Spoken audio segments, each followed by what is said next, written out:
Good morning to all. हमारी जो classes चल रही थी उसमें हमने इससे पहले हैच एंड स्लैग पाथवे को डिस्कस किया था, जिसमें हमने जो हमारी फोटोसिंथेटिक एक्टिविटी होती है उसमें C4 प्लांट्स के अंदर जो क्रेंजेनेटो में पाई जाती है उसमें C4 साइकिल किस तरीके से रन होती है उस टॉपिक पर हमने इससे पहले वाले वीडियो में बात कर ली है। नेक्स्ट इस यूनिट का जो लास्ट टॉपिक है, सेकेंड लास्ट टॉपिक, वो है लीफ एब्सेशन, यानी पत्तियां जो है वो पेड़ों से अलग कैसे होती है या फ्रूट जो है वो पेड़ से कैसे गिर जाता है, तो उसे हम कहते हैं एब्सेशन, विल्गन होना, अलग होना, लीफ एब्सेशन।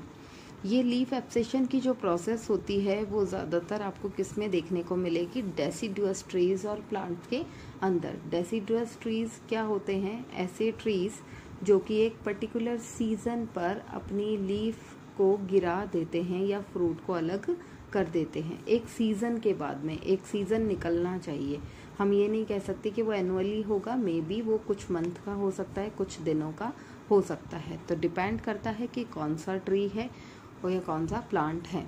तो डेसिडुअस एक पर्टिकुलर सीज़न में अपने पेरेंट प्लांट से किसी पार्ट का अलग होना, लीफ का अलग होना या फ्रूट का अलग होना, उसे हम डेसिडुअस ट्री कहते हैं।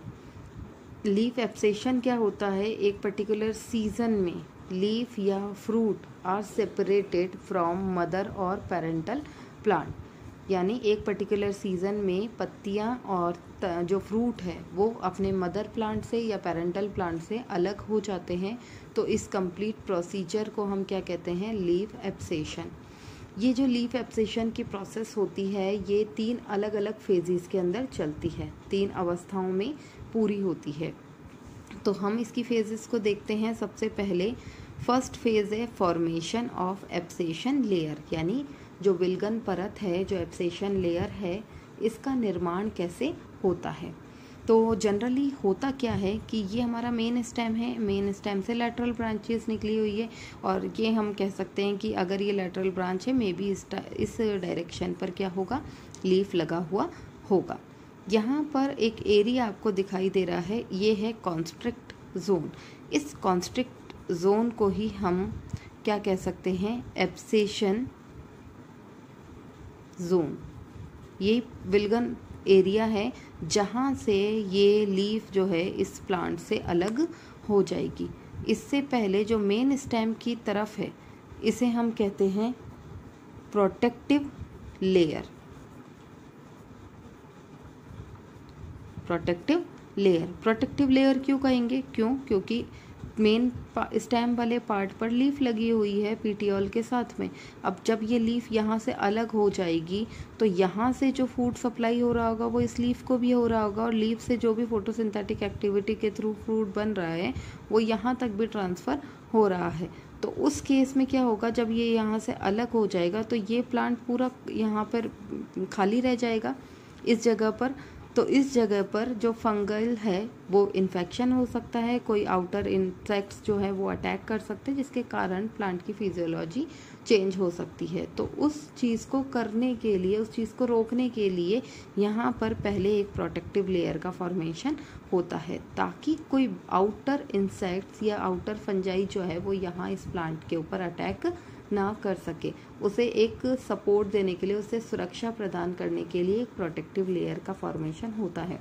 जनरली आपने देखा होगा कि जो स्टेम पार्ट है उस स्टेम पार्ट से जब लीफ अलग हो जाती है तो उस अलग हिस्से पर, जैसे मान लीजिए यहाँ पर एक लीफ लगी हुई थी तो यहाँ पर एक खांच सी बन जाती है और उस खांच पर कभी भी कोई दूसरी पत्ती नहीं लगती है।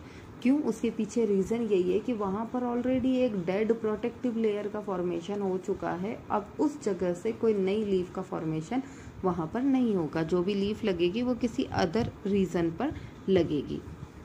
तो ये बन जाता है एक प्रोटेक्टिव लेयर। और इसके साथ में क्योंकि ये पार्ट अलग होने वाला है, सेपरेशन पार्ट है, तो इसे हम कहेंगे सेपरेशन लेयर।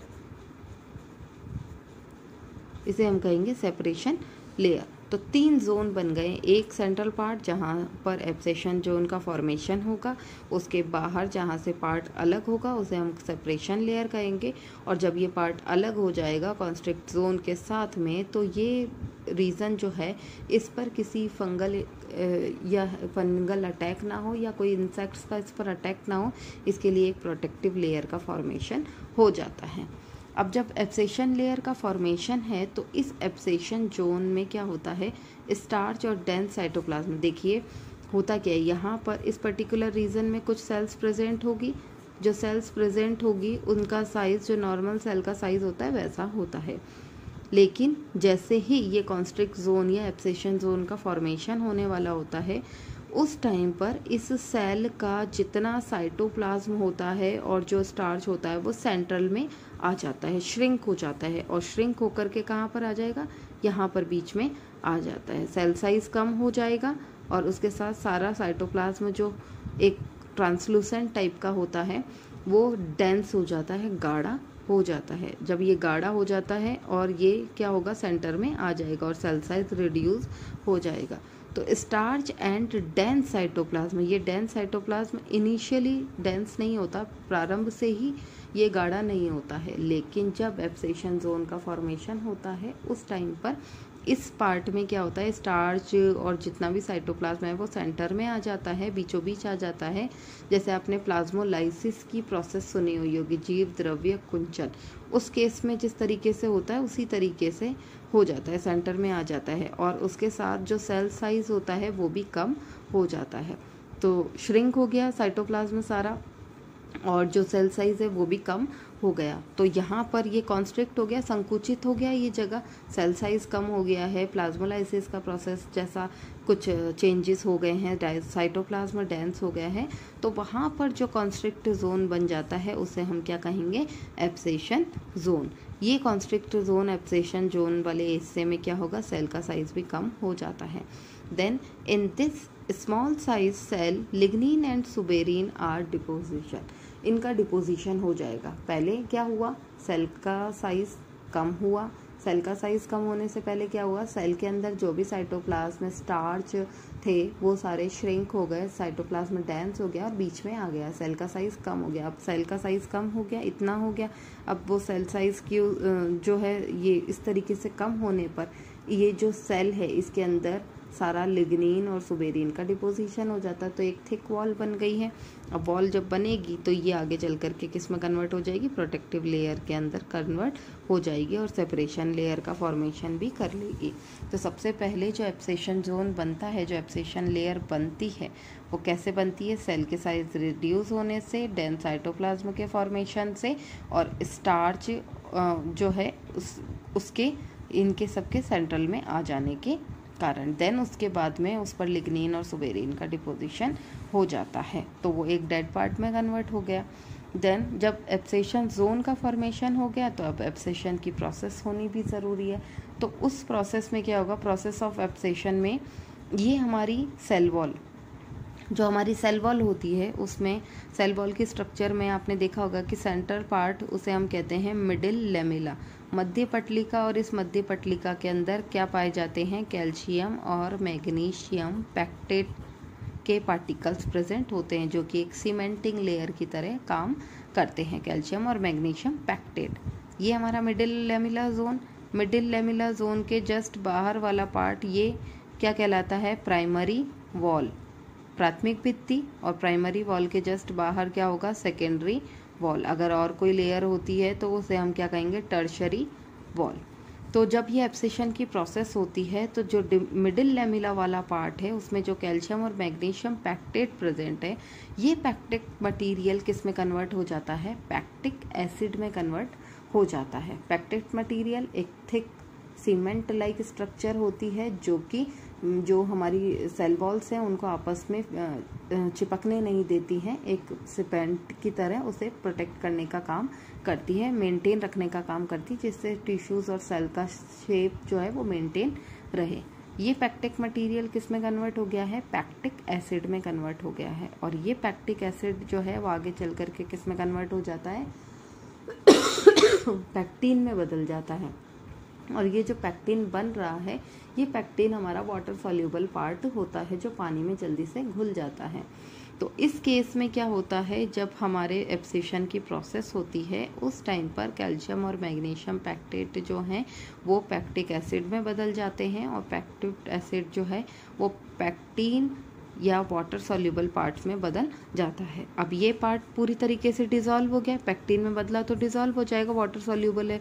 इसके साथ ही प्राइमरी वॉल भी खत्म हो जाएगी, देन सेकेंडरी वॉल भी। तो इस पर्टिकुलर एरिया के अंदर ये प्रोसेस हो रही है कि जो मिडिल लेमिला पार्ट था, सेंटर वाला पार्ट था, उसके पैक्टिक जो मटेरियल था वो पैक्टिक एसिड में बदला, देन वो कन्वर्ट हो गया पैक्टिन में।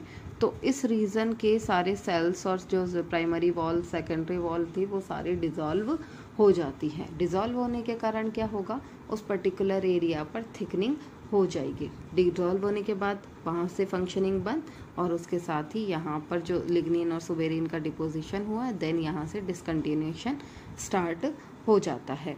Then protective layer. Protective layer क्या है, प्रोटेक्टिव लेयर ये वाली लेयर है। क्यों, जो मेन पार्ट अलग होगा एब्सेशन जोन वाले हिस्से से, उसके अलग होने के बाद ये एरिया ब्लैंक रह जाएगा। इस ब्लैंक एरिया को प्रोटेक्ट करने के लिए एक प्रोटेक्टिव लेयर का फॉर्मेशन होगा। जो थर्ड फेज है वो है हमारी प्रोटेक्टिव लेयर। इसका फॉर्मेशन कैसा होता है, सुबेराइजेशन ऑफ पैरेनकाइमेटस सेल्स। जो हमारे पैरेनकाइमेटस सेल्स प्रेजेंट होती है उनका सुबेराइजेशन हो जाता है, उस पर लिग्निन और सुबेरिन का डिपोजिशन हो जाता है। तो एक कॉर्की लेयर, एक थिक वॉल जो है वो बन जाएगी।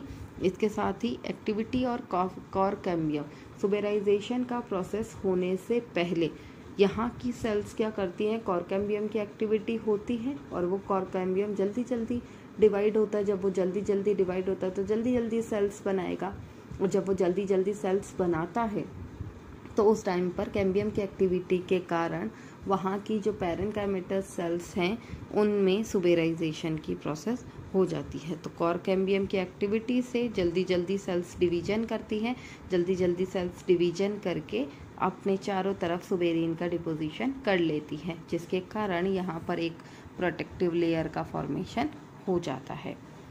ये थी हमारी एब्सेशन की प्रोसेसिंग कि किस तरीके से लीफ जो है वो मेन प्लांट से अलग हो पाती है। जब एब्सेशन पहले जोन बन जाएगा, देन एब्सेशन जोन के बनने के बाद एब्सेशन की प्रोसेस होगी, और उसके बाद अलग होने के बाद एक प्रोटेक्टिव लेयर बन जाएगी। इस कंप्लीट प्रोसेस में कुछ फिजियोलॉजिकल चेंजेस होते हैं और कुछ हार्मोन्स की एक्टिविटी बहुत इम्पॉर्टेंट रोल प्ले करती है। जैसे एक हार्मोन है एब्सिसिक एसिड, इसे हम डेथ हार्मोन भी कहते हैं, प्लांट की डेथ के लिए रिस्पॉन्सिबल है।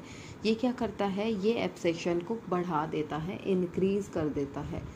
तो अगर एब्सेशन जो है वो कंटिन्यू होता रहेगा तो प्लांट की सारी लीव्स जो है वो गिरती चली जाएंगी इस तरीके से। क्यों, क्योंकि ये जो है ये हार्मोन्स प्लांट की कंटिन्यू मेटाबॉलिक एक्टिविटीज़ को इंक्रीज कर रहा है, बढ़ा रहा है, जिसके कारण जल्दी जल्दी एब्सेशन जोन का फॉर्मेशन होगा और प्लांट की से लीफ सेपरेट होगा। इसकी एक्टिविटी को कंट्रोल करने के लिए एक और हार्मोन्स है इंडोल 3 एसिटिक एसिड, ये कंट्रोल करता है इसको। तो इस कंप्लीट प्रोसेस में दो हार्मोन्स का मेन रोल होता है। एक तो एब्सिसिक एसिड जो कि प्लांट के एब्सेशन की रेट को बढ़ाएगा, और उसके साथ इंडोल 3 एसिटिक एसिड जो इस रेट को कंट्रोल करके रखता है, क्योंकि अगर ये स्पीड से होता रहेगा तो पूरा प्लांट अपनी सारी पत्तियां एक साथ ही गिरा देंगे। तो इस चीज़ को कंट्रोल करने का काम कौन करता है, इंडोल 3 एसिटिक एसिड IAA। इस तरीके से ये एब्सेशन की प्रोसेस कंप्लीट होती है। आज की क्लास के लिए इतना ही। नेक्स्ट टॉपिक हम कल की क्लास में डिस्कस करेंगे।